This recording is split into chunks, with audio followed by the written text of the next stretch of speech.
հայ կարող է լինել։ Արձագանք։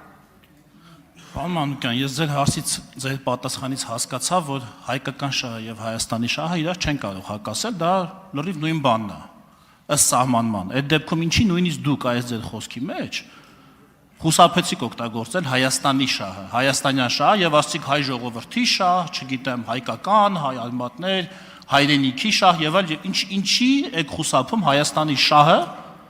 բառակապակցությունը օգտագործելուց, եթե այն լրիվ իդենտիկ է հայկական շահի հետ։ Շնորհակալություն։ Պարոն Եղոյան, 90 թվականի ապրիլի 17-ին Արցախից վերադառնալու հաջորդ օրը, երբ որ ընդունվել եմ դաշնակցության շարքեր, երդում եմ տվել, ինչպես իմ ընկերները, ծառայել Հայաստանի եւ հայության ազատագրության դատին։ Երդում եմ տվել, որպես պատգամավոր են երդվել Հայաստանի շահը սպասարկել, որպես դաշնակցական, որպես մարդ, որպես քաղաքական գործիչ ես եւ իմ ընկերները անցնող բոլոր տարիներին այդ շահի համար ենք ապրել, ցավոք սրտի իմ շատ ընկերներ, կուսակից ընկերներ նաև նահատակվել են։ Արայիկ Հարությունյան։ Շնորհակալություն, պարոն Մանուկյան, երեք